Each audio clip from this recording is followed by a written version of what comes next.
자, 그러면 이제 여러분들이 특수상대성 이론을 이해하기 위한 두 가지 이론적 가설에 대해서 잘 이해를 했을 거라고 생각을 하고, 이제 여기 보면은 또 하나 중요한 내용이 있어요. 그게 뭐냐면 동시의 상대성이라고 하는 거예요. 그래서 여러분들 이거를 동시성이라고 하는 거예요. 바로 이거는 여러분들이 하나 사고 실험 모델을 통해서 여기를 쉽게 이해를 할 수가 있어요. 어떤 사고 실험 모델이냐면, 여러분들이 만약에 비 오는 날 밖에 나가 있었어요. 근데 양쪽에서 천둥이 치는 거예요. 근데 이 천둥이 같은 거리에서 동시에 빵 하고 쳤다라고 머릿속으로 한번 상상들을 먼저 한번 해보세요. 제 조건 이해갔죠? 그러니까 여러분들이 지금부터 사고 실험을 해요. 여러분들이 비 오는 날 나가서 이렇게 있는데 같은 거리에서 천둥이 꽝 하고 쳤어요. 그러면 꽝 소리가 난 뒤부터 어떻게 되겠어요? 빛이 내 눈으로 싹 하고 들어오겠죠? 그렇죠? 바로 이 모양을 상상할 수가 있죠? 그랬을 때 우리는 틀림없이 빛이 같은 거리에서 쳤기 때문에 내 눈까지 도달하는 데까지는 같은 시간이 걸렸을 거예요. 그리고 우리는 빛은 틀림없이 천둥은 양쪽에서 같이 쳤다라고, 동시에 쳤다라고 이렇게 인지를 할 거예요. 근데 이번에는 여러분들이 똑같은 조건 내에서 여러분들이 한 방향으로 움직이기 시작을 했다라고 생각을 해봐요. 지금같이 제가 만약에 여기에 서 있다가 이렇게 여러분들 입장에서 왼쪽이죠? 왼쪽으로 움직이기 시작했다라고 생각을 해봐요. 그러면 조금 아까 동시에 쳤던 빛은 어떻게 보일까요? 그리고 또 하나, 여기서 중요한 거는 어떤 사건이 먼저 일어났다라고 여러분들이 인지를 할 것 같아요. 틀림없이 내가 동시에 꽝 치는 빛이 있는데 내가 왼쪽으로 이동하고 있기 때문에 어떻게 되겠죠? 이쪽 거리가 가까워졌으니까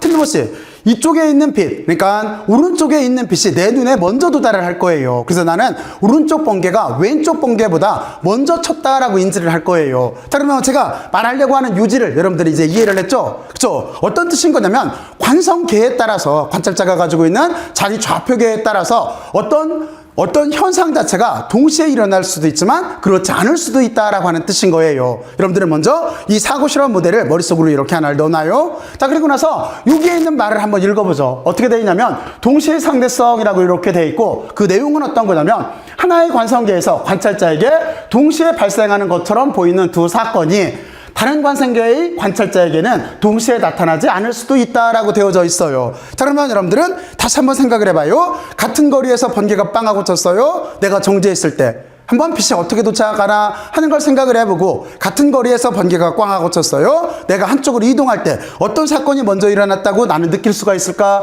인지를 할까 하는 거에 대해서 여러분들이 스스로 한번 머릿속으로 사고 실험을 통해서 이해들을 해봐요. 이해들 했어요? 그러면 그게 곧 이 말일 거예요. 자, 그러면 저는 이 실험 모델을 약간 바꿔서 설명을 해볼게요. 어떻게 설명을 할 수가 있냐면, 첫 번째, 다음과 같은 구조예요. 여기는 이렇게 시간이 흘러가고 있어요. 그리고 이 안에는 고리깨예요. 이렇게 관찰자가 있는 고리깨라고 이렇게 보고, 그리고 여기는 속도가 0이라고 이렇게 되어져 있어요. 그러니까 이 물체 자체는 지금 이 안에 있는 여기를 광원이라고 볼게요. 이 광원은 움직이지를 않고 있는 거예요. 자, 그리고 나서 여기서 이게 광원이라고 봤을 때 빛을 탁 하고 켰어요. 그랬을 때 우리가 이 X축으로 수평하게 나가는 빛만을 고려를 한다라고 한다면, 틀림없이 T1이 되면은 이 광원은 빛 속도로 이만큼 진행을 할 테고 이쪽도 똑같은 거리만을 진행을 할 거예요. 그리고 나서 T2라고 하는 시간이 지나가게 되면은 똑같이 이쪽 벽면에 가서 이게 가운데 중심이었다라고 한다면 똑같이 가서 양쪽에 도달하게 될 거예요. 여러분들이 머릿속으로 상상할 수 있죠? 그러니까 조금 아까는 두 개의 광원이 나한테 도착할 때를 봤는데, 지금은 내가 광원이고 이게 양쪽으로 뻗어나갈 때를 생각을 하면 되는 거예요. 양쪽으로 뻗어나갈 때를 내가 광원이라고 생각을 하고, 그럼 틀림없이 이렇게 될 거예요. 그리고 또 하나 이때 중요했던 거는 속도가 정지돼 있다라고 하는 걸 고려를 해야 돼요. 근데 만약에 이게 속도를 가지고 이동하게 되면은 이렇게 바뀌어 보이게 돼 있어요. 얘가 정지돼 있을 때는 틀림없이 정지돼 있을 때 광원은 가운데 있었고, 여기에 속도로 이동을 하면서 불을 탁 켰어요. 그러면 어떻게 될까요? 틀림없이 물체 자체가, 여기에는 이 공간 자체가 만약에 여기를 우주선이라고 한다면, 또는 여기를 기차라고 한다면 얘가 이동해 갈 거기 때문에, 그렇기 때문에 틀림없이 이쪽 빛은 더 짧은 거리를 간 것처럼 느껴지고 이쪽은 더 먼 거리를 간 것처럼 느껴질 거예요. 그래서 결국에는 양쪽 벽면에 보게 되면은 지금 이렇게 움직이는 방향의 반대쪽으로 있는 벽면에 더 빨리 도달한 것처럼 보이고, 이쪽에서는 그렇지 않게 될 거예요. 아직 도달을 못하고 있을 거예요. 왜 그러냐면 빛도 속도가 있기 때문에, 아까 광속도라고 하는 거는 일정한 속도를 갖는다라고 했잖아요. 그렇잖아요. 그래서 이 물체가 만약에 빛의 속도에 뭐 90% 정도로 빠르게 움직인다라고 한다면 틀림없이 빛도 날아가고 있는 동안에 이 물체도 움직일 수 있기 때문에 틀림없이 벽면에 도달하지를 못했을 거예요. 그러면 여러분들은 이걸 가지고 다시 한번 생각을 해봐요. 똑같은 현상인데 다음과 같이 이렇게 걔가 정지돼 있을 때, 이때 하나의 관성계가 있을 때, 그리고 또 하나 얘가 등속도로 이렇게 움직일 때 우리는 틀림없이 다른 현상을 이렇게 목격하게 되어져 있어요. 그래서 여기 보면은 동시라고 하는 개념도 바로 이렇게 관찰자에 따라서 상대적이다라고 이렇게 되어져 있는 거예요. 여러분들은 먼저 그 점을 이렇게 이해를 해야 돼요. 자, 그리고 나서 여기에서 결과적으로 보게 되면은 이게 어디에 영향을 주게 되어 있는 거냐면 여러분들이 좀 이따 보면 알겠지만 시간 팽창과 길이 수축을 설명하는데 여기 기본적인 바탕이 돼요. 여러분들이 잘 알고 있겠지만 특수상대성 이론에 의하면 어떻게 돼요? 시간은 팽창하고 길이는 수축하고 그리고 또 하나 질량도 늘어나요. 질량이 늘어나기 때문에 운동량이라고 하는 것도 늘어나게 되어져 있어요. 바로 이렇게 되어져 있는데 그때 가장 중요한 해결책이 바로 여기에는 아인슈타인이 생각했던 동시성이라고 하는 이 생각이에요. 그렇죠? 여기를 여러분들은 잘 이해를 하고 있어야 돼요. 자, 그러면 여러분들은 여기까지 한번 이렇게 한번 다시 한번 여러분들 나름대로 정리들을 한번 해보세요.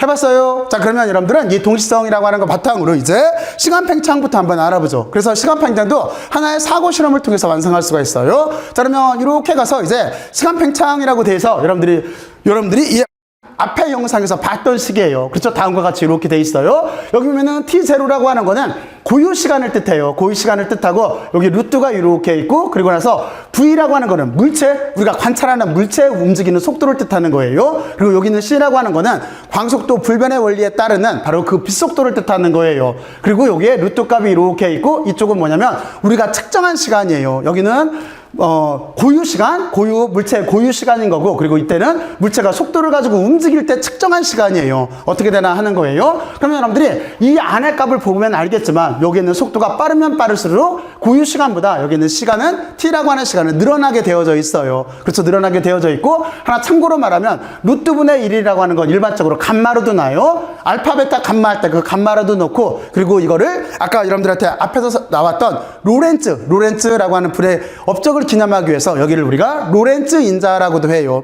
로렌츠가 로렌츠 변화를 할 때 바로 이런 형태의 식을 썼었어요. 자, 그러면 어쨌든 이렇게 되어져 있고, 자, 그리고 이제 우리가 여기서 간단하게 말로 내용을 알아보게 되면은 관찰자가 자신의 시계에 비해 상대적으로 움직이는 다른 사람의 시계가 자신의 시계보다 느리게 가게 보이는 현상을 뜻하는 거예요. 근데 실제로 느리게 가는 현상이 아니라 정말로 느려져요. 정말로 느려진다라고 하는 걸 여러분들이 이렇게 알고 있어야 돼요. 단지 조건은 어떤 거냐면 속도가 빨라야 돼요. 빠르면 빠를수록. 그렇죠?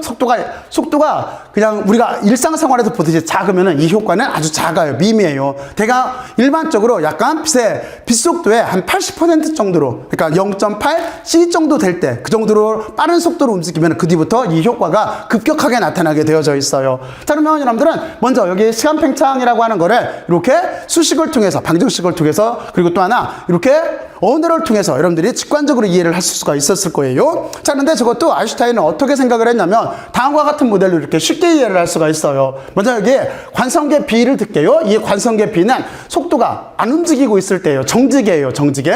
그리고 정지계에서 이 아래쪽에서 빛이 출발했다라고 한다면 여기는 관찰자는 어떻게 볼 수밖에 없냐면 빛은 틀림없이 이렇게 출발해서 위쪽에 거울이 있다라고 한다면 거울에서 반사해서 되돌아올 거예요. 왜냐면 갔다 오는 거, 이게 시계예요. 뚝딱 하는 거.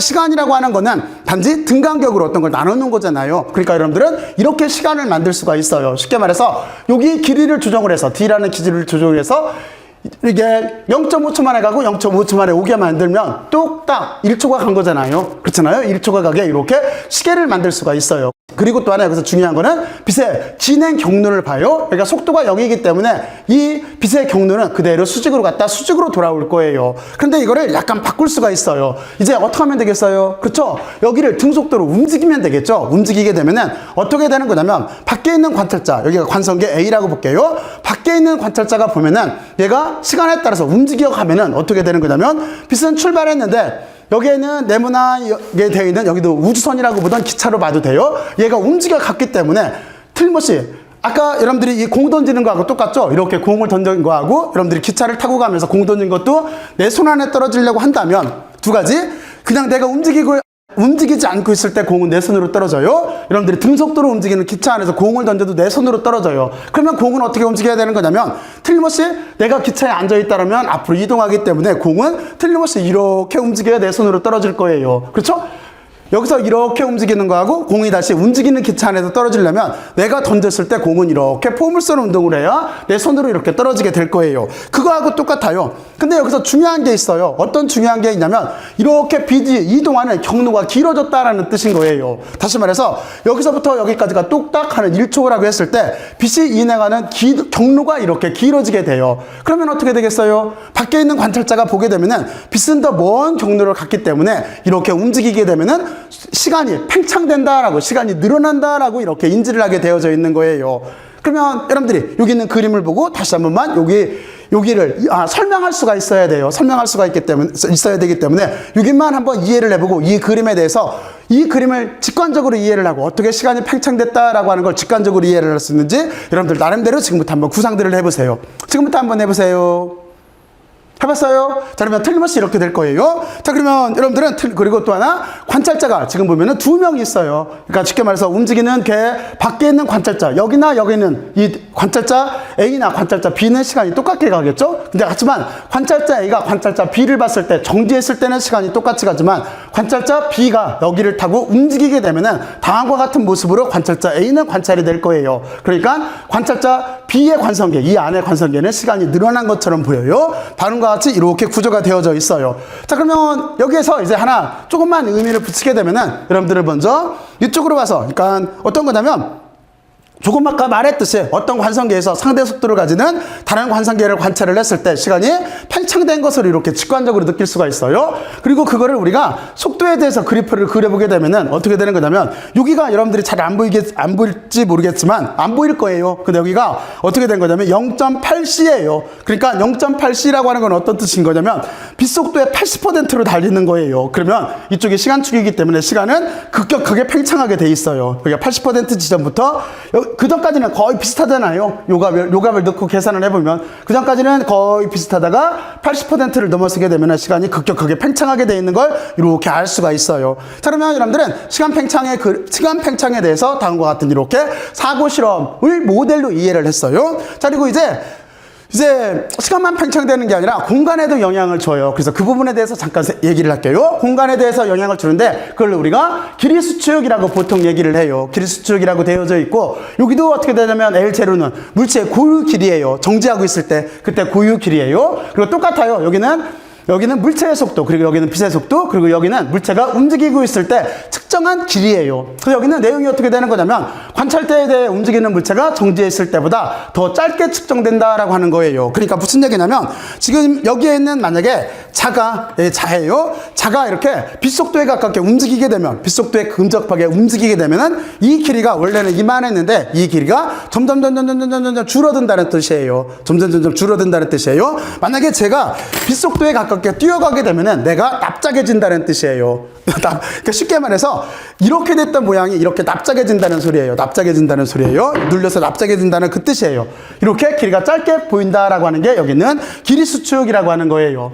자, 그리고 또 하나 질량은 어떻게 되는 거냐면 질량도 증가하게 되어져 있어요. 그래서 여기도 내용을 보게 되면은 관찰대에 대해서 움직이는 물체가 정지했을 때보다 질량이 증가하게 되어져 있어요. 여러분들이 여기다가 값을 넣어봐도 이게 점점 커질수록 이 안에 값이 작아지기 때문에, 그렇죠? 작아지기 때문에 여기는 고유 질량이고, 그래서 고유 질량을 요 값으로 나눠줄 수밖에 없기 때문에 여기는 물체의 속도가 빨라지면 빨라질수록 이 질량은 늘어나게 되어 있어요. 증가하게 되어져 있어요. 그리고 전에도 한번 설명을 했는데 여기에는 물체의 속도가 완전 빛속도하고 가깝게 되면은 어떻게 되겠어요? 질량은 무한대가 되는 거예요. 근데 그런 일은 절대로 발생하지를 않아요. 왜 그러냐면 질량이 무한대가 되게, 쉽게 말해서 어떤 질량을 가진 물체를 빛속도에 가게 보내려고 하면은 무한 에너지가 필요해요. 그래서 그런 일은 일어나지 않지만 여기에는 당구공 자체가 빛속도에 근접하게 움직이면 이 당구공의 질량이 증가한다라고 하는 바로 그 뜻인 거예요.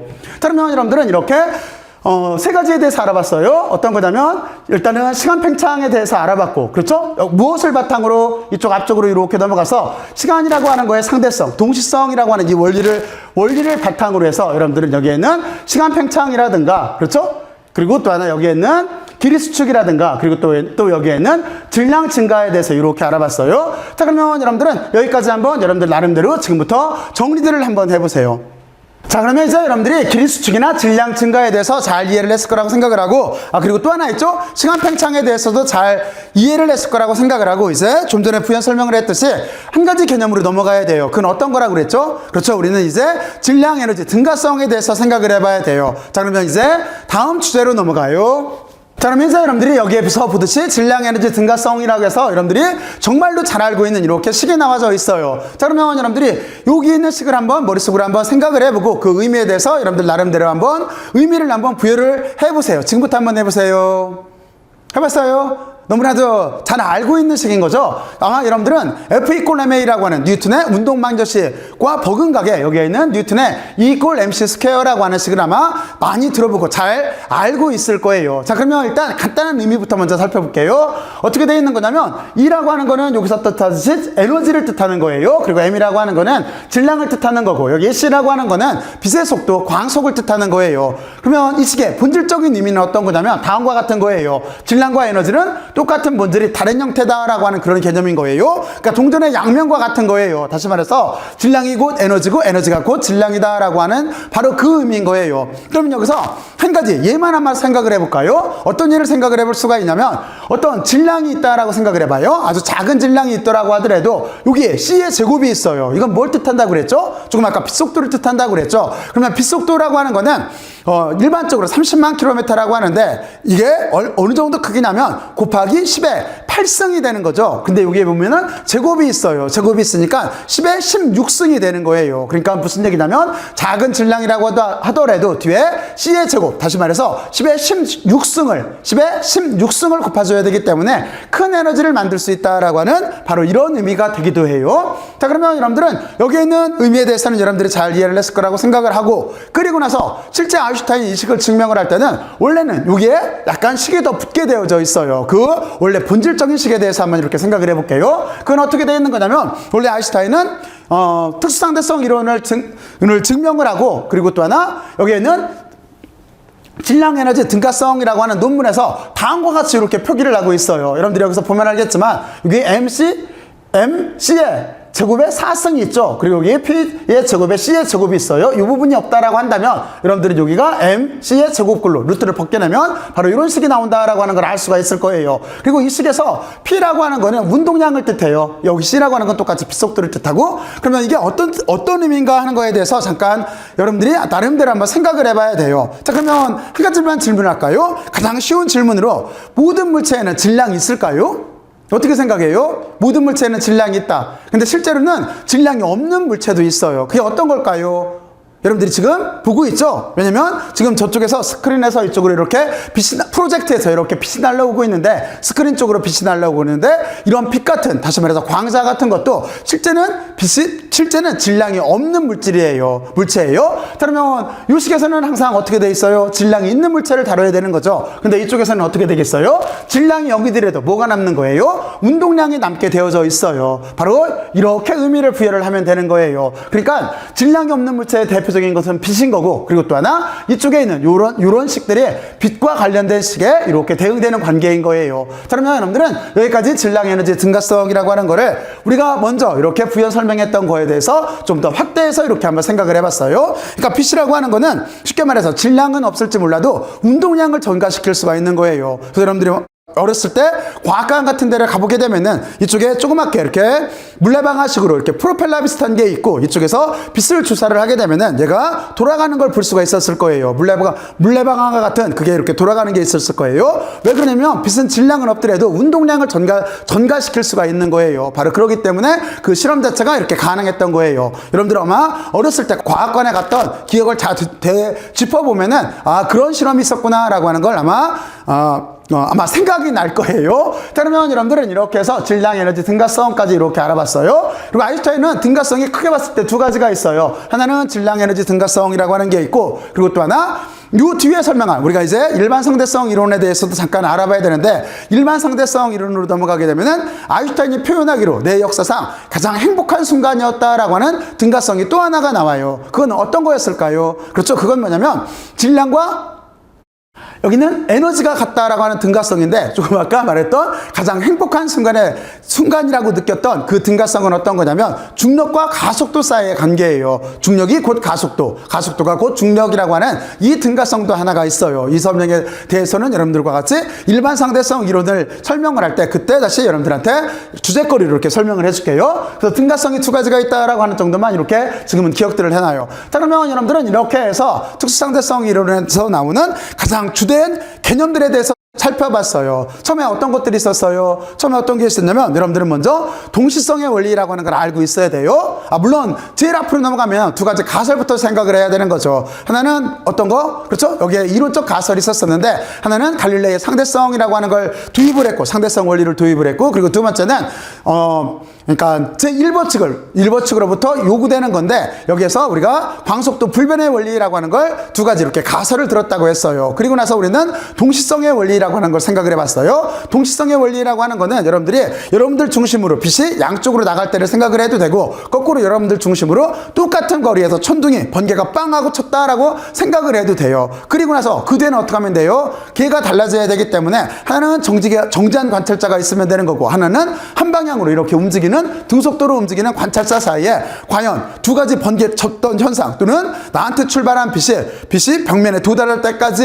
그때까지의 관계를 시간적 관계에 대해서 한번 잘 생각을 해보면은 동시라고 하는 게 어떻게 되는 거예요? 관찰자의 좌표계에 따라서 달라질 수도 있다라고 하는 거죠. 어떤 A라고 하는 관찰자에서 동시로 보였던 게 등속도로 움직이는 관찰자에서 봤을 때는 그렇지 않을 수도 있다라고 하는 게 동시성의 원리였었어요. 그리고 우리는 그걸 바탕으로 해서 시간이 팽창된다라고 하는 걸 이해를 했어요. 물론 이건 빛 속도에 아주 가깝게 움직였을 때, 그러니까 적어도 빛의 80% 정도의 속도로 움직였을 때부터 그 효과가 크게 나타난다라고 하는 것도 또 하나 참부적으로 알았어요. 그리고 나서 좀 전에 설명을 했듯이 그리고 길이라고 하는 건 줄어들어요. 빛속도로 가깝게 달려가면. 그리고 또 하나 질량이라고 하는 자체는 팽창하게 되어져 있어요. 그리고 우리는 다음과 같이 이렇게 질량 에너지 등가성에 대해서도 방금 이렇게 살펴봤어요. 그러니까 여러분들은 E = MC 스퀘어라고 하는 이렇게 된 식도 이렇게 알아보지만 그리고 또 하나 질량이 없을 때를 대비해서 만들어 놓은 다음과 같이 이렇게 식도 있다라고 하는 걸 여러분들이 이렇게 생각을 해둬야 돼요. 다시 말하자면 여기 있는 P는 운동량인 거예요. 그러니까 빛은 질량이 없을지는 몰라도 운동량은 전가시킬 수가 있어요. 그리고 또 하나 이게 질량이 없는 물체가 존재할 수 있다라고 하는 거를 또 하나 암시하는 식이기도 해요. 자, 그러면 어쨌든 이렇게 해놓고 나서 이제 특수상대성 이론에서 나타나는 내용에 대해서 여러분들은 잘 이해를 했을 거라고 보고 그리고 나서 몇 가지 여기서 어떤 생각을 해봐야 되는 거냐면 몇 가지 우주적인 현상에다 적용을 시켜서 이게 정말로 어떻게 되나 하는 거에 대해서만 몇 가지만 알아보죠. 여러분들이 여기는 잘 알고 있는 내용이에요. 또 하나. 자, 그러면 이제 몇 가지 실례에 대해서 한번 살펴볼게요. 자, 그러면 이제 다음 주제로 넘어가요.